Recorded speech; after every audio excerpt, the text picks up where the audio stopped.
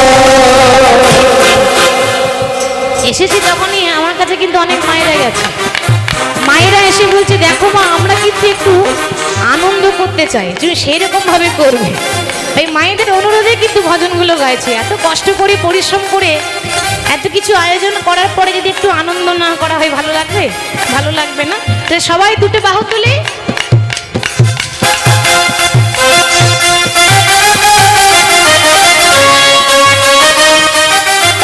হরি হরি বল। বাঁশরি লা লা লা লা লা লা বাঁশরি বাজাই রে কালা, বাঁশরি বাজায় শ্যামকুণ্ডে রাধা কুণ্ডে বসে শ্যামলা। আরে বাঁশরি বাজাই রে কালা, বাঁশরি বাজায় শ্যামকুণ্ড রাধা কুণ্ডে বসে শ্যামলা। রাখাল রাজা বলে দেনা বলে কোথায় বৃন্দাবন, শ্যামকুণ্ড রাধা কুণ্ড গিরি গোবর্ধন। রাখাল রাজা বলে দেনা কোথায় বৃন্দাবন, শ্যামকুণ্ড রাধা কুণ্ড গিরি গোবর্ধন। ওই শ্যাম কুণ্ড রাধা কুণ্ড গিরি গোবর্ধন। বলিয়ে বৃন্দাবন ধাম কি, জয় বাকি বিহারী লাল কি, জয় সকল ভক্ত বৃন্দ কি। জয়। দেখুন আমরা বৃন্দাবনেই আছি, কারণ যেখানেই হয় নাম সংকীর্তন সেটাই হয় মধুর বৃন্দাবন। তবে এই বৃন্দাবন যেতে গেলে, লীলায় প্রবেশ করতে গেলে একটু রাধা নাম গাইতে হয়, কারণ রাধারানী হচ্ছেন ভক্তি, আসল ভক্তি। ভক্তি না আশ্রয় করলে ভগবান পাওয়া যায় না। তাই রাই কৃপা ছাড়া কবু কৃষ্ণ কৃপা নয়, এটা লোকমুখে কথা নয়, শ্রীমদ্ ভাগবত গীতায় কয়। তাই আমরা রাধারামের একটু জয়ধ্বনি করলাম, একটা ভজন গাইলাম। এবার বিষয়ে প্রবেশ করি। আজকে মধুময় শ্রীরাম বৃন্দাবন, যে বৃন্দাবনে আকাশ মধুর, বাতাস মধুর, মধুর থেকেও মধুর বৃন্দাবন। সেই বৃন্দাবনে ভগবান শ্রীকৃষ্ণ প্রতিদিন যেমন খেলা করেন সখাদেরকে সঙ্গে নিয়ে, আজকেও ভগবান সখাদের সঙ্গে বিনোদ খেলায় মেতে আছেন। বিনোদ খেলায় ভগবান মেতে আছেন। দেখুন বাবা, ভগবান যে আজকে শুধু সখাদেরকে সঙ্গে নিয়ে খেলা করছেন তা নয়, ভগবান কিন্তু আমাদের সঙ্গেও খেলা খেলছেন, কিন্তু সেই খেলা আমরা কেউ দেখতে পাচ্ছি না। পুতুল নাচ দেখেছেন? দেখেছেন? বাহ বাবা, পুতুল নাচ যখন হয় তখন নিশ্চয়ই দেখেছেন যে পুতুল নাচের সময় পুতুল আপনা আপনি নাচতে জানে না। আপনা আপনি নৃত্য করে পুতুল, আপনা আপনি নাচে? নাচতে জানে না। একজন হাতে সুতো ধরে পুতুল নাচায়। এবার মজার ব্যাপার হচ্ছে পুতুল নাচটা সবাই দেখতে পায়, কিন্তু যিনি নাচাচ্ছেন তাকে কেউ দেখতে পায় না, কারণ তিনি আড়ালে আড়ালে বসে থাকেন। ঠিক সেরকম ভগবান হচ্ছেন, আমরা হলাম ভগবানের হাতের পুতুল। ভগবান যেমন নাচাচ্ছে আমরা তেমন নাচি, তেমন নাচি। ভগবান যেমন বলাচ্ছে আমি শুধু তেমনই বলি, আমি তেমন বলি। ভগবান যেমন বলাই তেমন বলি। ভগবান যদি না বলাই আমি বলবো, মনে করলেও বলতে পারবো না। বাক শক্তি যদি কেড়ে নেয়, বলার ক্ষমতা যদি না থাকে, ভগবান যদি না বলাই বলতে পারবো না। আর যতটুকু বলবো ভগবান বলাবেন তবেই বলবো, তাছাড়া বলতে পারবো না। তার কথা এত সহজ নয় বলাটা বাবা, একমাত্র তার কৃপা থাকে তবেই বলা হয়। হরি বল। আস্তে। তো ভগবান শ্রীকৃষ্ণ, ভগবান আমাদের সঙ্গেও খেলা খেলেছেন, সেই খেলা আমরা কেউ দেখতে পাই না, কারণ ভগবান আড়ালে আড়ালে বসে আছেন। একটা কথা সবসময় মনে রাখবেন, ভগবানের ইচ্ছা ছাড়া গাছের একটা পাতা পর্যন্ত নড়ে না, আর আমরা মনে মনে ভাবি যে আমরাই সব কিছু করছি। আমরা করার কে আর আমরা বলার কে? মনে রাখবেন বাবা, গাড়িটা আপনার হতে পারে, কিন্তু এই গাড়ির ড্রাইভার কিন্তু আপনি নন। গাড়ির ড্রাইভার কে গো? গাড়ি আপনার, ড্রাইভারটা কে? হ্যাঁ, গাড়ি চালাই বংশীবদন, তাই তো? গাড়ি চালাই বংশীবদন। ভগবান হচ্ছেন গাড়ির ড্রাইভার, যেদিকে যাবেন যান, ভগবানই নিয়ে যাবে আমাদের। তাহলে আজকে ভগবান শ্রীকৃষ্ণ সখাদের সঙ্গে খেলা করছেন। হঠাৎ কি হলো? খেলতে খেলতে খেলতে খেলতে সূর্য পশ্চিম দিকে ঢলে পড়লো, মানে বেলা চলে গেল। এই যে বলছি বেলা চলে গেল, এই কথাটারও মানে আছে বাবা। এই পৃথিবীতে যেমন সূর্য পূর্ব দিকে উদয় হয়, আবার পশ্চিম দিকে সূর্য ডুবে যায়, তেমনি আমাদের আয়ু সূর্য ডুবু সূর্য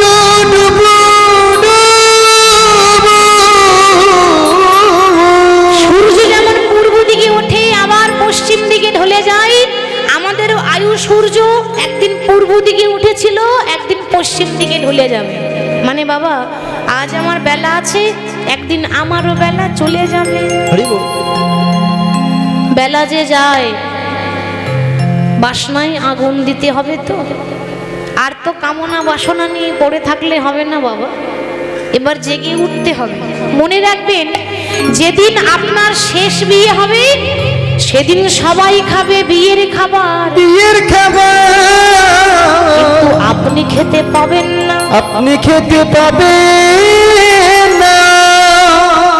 যেদিন আপনার জীবনে শেষ বিয়ে হবে মা, সবাই খাবে বিয়ের খাবার, গোটা গ্রামের মানুষ খেতে আসবে আপনার বিয়ের ভোজ, কিন্তু আপনি খেতে পাবেন না, কারণ আপনি তো থাকবেন না। তাহলে খাবেন কি করে? আর আপনার বিয়ের বরযাত্রী হবে আপনার ছেলে মেয়েরা। বলো হরি, বলো হরি, বলো হরি। ওটা হলো শেষ বিয়ে, যে বিয়ে হলে পরে কেউ আর আসে না ফিরে। ও বিয়ে আমারও হবে, আপনাদেরও হবে। তাহলে বেলা চলে যাচ্ছে, এক একটা কথার মানে আছে। ভগবান বলছে বেলা চলে গেল, আর থাকলে হবে না, এবার আমাকে আপন ঘরে ফিরে যেতে হবে। সেরকম আমাদেরকে বলছে, ভক্ত মোর তোমরা তৈরি হয়ে থাকো, কার যে কখন বেলা ডুবে যাবে আর কার যে কখন আপন ঘরে ফিরে যেতে হবে, তাই না? তৈরি হয়ে থাকো, রেডি হয়ে থাকো। তো ভগবান নাচতে নাচতে যখন ঘরে ফিরে যাচ্ছে, সময়টা হলো গোধূলি বেলা, মানে সূর্য ডুবে গেছে। গোধূলি বেলা ভগবান বাড়ি ফিরছে সখাদেরকে সঙ্গে নিয়ে। আর সেই রাস্তাতে, সেই পথে শ্রীমতী রাধারানী সখীদেরকে সঙ্গে নিয়ে যমুনাতে জল আনতে যাচ্ছে। এবার যেতে যেতে পথে হলো দেখা, একটাই তো রাস্তা, ভগবান যাচ্ছেন, রাধারানী আসছেন, যেতে যেতে পথে হলো দেখা। কিন্তু বাবা, দুঃখের কথা, দেখাই হলো, কথা হলো না। দেখাই হলো, চোখে চোখে দেখা হলো, কথা হলো না। কথা বলবে কি করে? সঙ্গে দাদা বলাই আছে, বলি দাদার সামনে কি প্রেমের কথা বলা যায়? বলা যাবে? দাদার সামনে প্রেমের কথা বলা যাবে? এখন তো আমরা বলছি, আমরা বলি, কিন্তু শাস্ত্র বিধান দিয়েছে দাদা বলে কথা। শাস্ত্রে বলেছে বাবা যে জ্যেষ্ঠ ভ্রাতা পিতৃতুল্য, তাই তো? মানে বড় দাদা মানে বাবার সমান। তাহলে দাদা মানে যদি বাবার সমান হয়, তার সামনে প্রেমের কথা বলা যাবে না, সম্মান দিতে হবে। ভগবান সম্মান দিচ্ছেন। তাহলে বাবা, আমাদের প্রশ্ন যে এ জন্মে ভগবান শ্রীকৃষ্ণের দাদা হচ্ছে বলরাম, আগের জন্মে বলরাম কে ছিল? নিশ্চয়ই কর্মের জোর ছিল, ভালো কর্ম করেছে বলে এ জন্মে ভগবানের দাদা হয়েছে, তাই তো? ওই যে বলছে জন্ম হোক যেথা সেথা, কর্ম ভালো চায়। তাহলে দাদা বলাই কে ছিল জানেন? এটা জানতে গেলে একটুখানি ছোট করে রামায়ণের কথা শুনতে হবে, তা নাহলে ব্যাপারটা ক্লিয়ার হবে না। রামায়ণে আপনারা সবাই জানেন যে রামচন্দ্রের যখন 14 বছর বনবাস হয়েছিল, কার জন্য হয়েছিল মা? বনবাসে কে পাঠিয়েছিল? মাতা কৈকেয়ী, তাই তো? শুধু কৈকেয়ীকে দোষ দিলে হবে না, আরো একজনের জন্য 14 বছর বনবাস। দোষটা যদি শুধু কৈকেয়ীর হতো, তাহলে বনবাসটা 20 বছর হতে পারতো, 25 বছর হতে পারতো। 14 বছর কেন হলো? এটা আগের থেকে নির্ধারণ করা আছে, ঠিক হয়ে আছে। আরো একজনের জন্য, সে কে জানেন? রাবণের কথা আমরা সকলে জানি।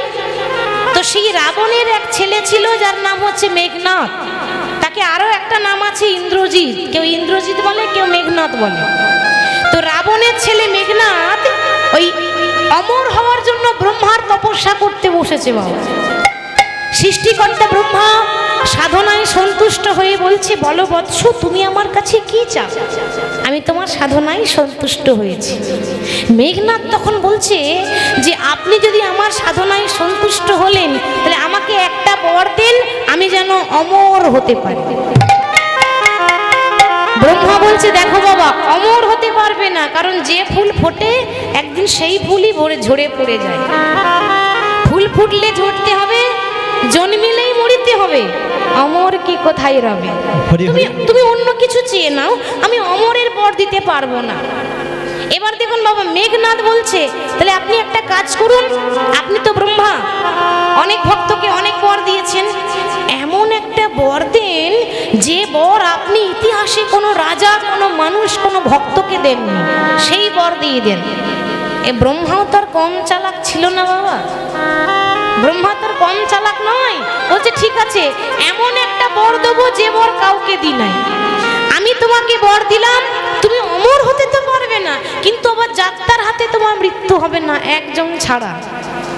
একজন ছাড়া যাত্রার হাতে তোমার মৃত্যু নেই। সে কি না, যে পুরুষ 14 বছর খাবে না, যে পুরুষ 14 বছর ঘুমাবে না, যে পুরুষ 14টা বছর কোনো নারীর মুখ দেখবে না, একমাত্র সেই পারবে তোমাকে বধ করতে। বাবা মেঘনাথের আনন্দ বেড়ে গেল। কেন বাবা, অত বড় বীর আছে কজন? আমরা দুদিন না খেয়ে থাকতে পারি না, পেটের জন্য এত কিছু করা কি গো, তাই তো? দুদিন না খেয়ে থাকলে হসপিটালে ভর্তি করতে হবে। তাহলে 14 বছর খাইনি, কে আছে এরকম? রাবণের ছেলে মেঘনাথের জন্য 14 বছর বনবাস, আর কই কই পাঠিয়েছিল বনবাসী, কারণটা দুটো। তাহলে বাবা একজন আছে যে 14 বছর খাইনি, 14 বছর ঘুমাইনি, আর 14 বছর কোনো নারীর মুখ দেখেনি, সে কি? রামের ভাই লক্ষণ। রাম নয় কিন্তু, রাম ভগবান হয়েও পারেনি, রামের ভাই লক্ষণ। তা লক্ষণ 14 বছর খাইনি। যখন কথাটা বলেছিল যে আমি খাইনি, তখন রাম বলেছিল ভাই তুই যে 14 বছর খাসনি তার প্রমাণ কি আছে? প্রমাণ ছাড়া কথা হবে না। এ তো মন গড়া গল্প নয় যে বলে দিয়ে চলে যেতে হবে, তাই না?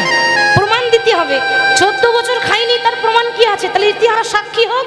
সাক্ষী আছে বাবা। লক্ষণ 14 বছর এই যে খাইনি, না খেয়েছিল, তার প্রমাণ না? লক্ষণ বলছে দাদা 14 বছরের ফল আমি জমা করে রেখেছিলাম, তুমি নিজের হাতে গুনে নেবে, চলো।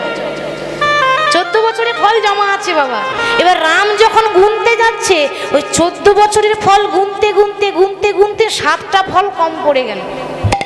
আর যেই না 7টা ফল কম পড়ে গেল, রাম বলছে ভাই 14 বছরের মধ্যে 7টা কম পড়ে গেল, মানে তার মানে 7 দিন তুই খেয়েছিলিস। হরি বল, হরি বল। লক্ষণ বলে দাদা গো, ও গো দাদা গো,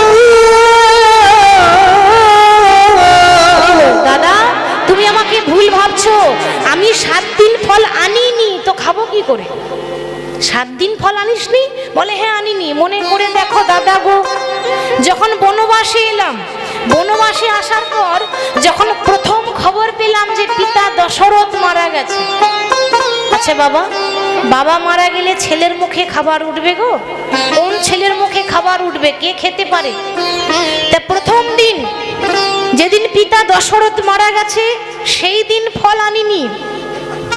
2 নম্বর, যেদিন রাবণ মা সীতাকে হরণ করে নিয়ে গেল সেই দিন ফল আনিনি। যেদিন মহিরাবণ রাম লক্ষণকে পাতালে বন্দি করে রেখেছিল সেই দিন ফল আনিনি। যেদিন লক্ষণ শক্তিশাল বানে পড়েছিল সেই দিন ফল আনেনি। যেদিন লক্ষণ নাগপাশে বন্দী হয়েছিল সেই দিন ফল আনেনি। যেদিন ইন্দ্রজিৎ মায়া সীতা কেটেছিল সেই দিন ফল আনেনি। আর যেদিন রাম রাবণকে বধ করেছিল সেই দিন আনন্দতে ফল আনতে ভুলে গেলাম। ভুলে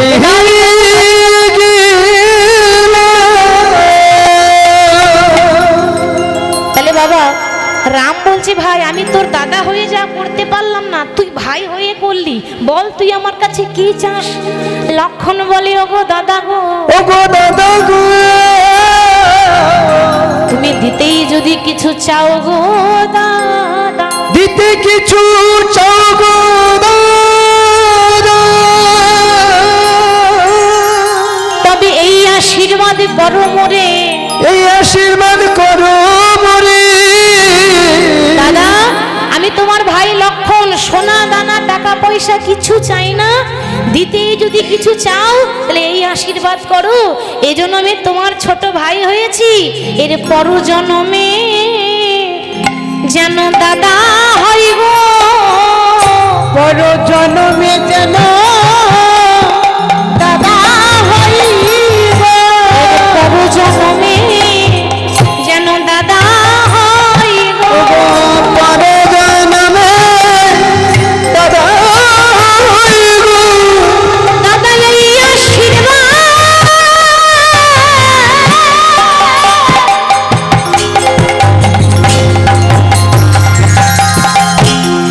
এই আশীর্বাদ করব দাদা,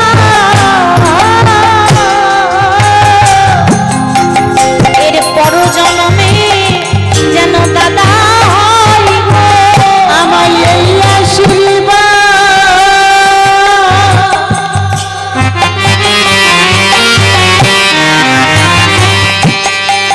করো গো দাদা, পর জন্মে যেন দাদা হইব, এই আশীর্বাদ করো, এই জন্মে তোমার ভাই হয়েছি, পর জন্মে যেন আমি তোমার দাদা হই, এই জন্মে যেমন তোমার একটা কথা এক একটা কথা আমি অক্ষরে অক্ষরে পালন করেছি, এর পর জন্মে আমার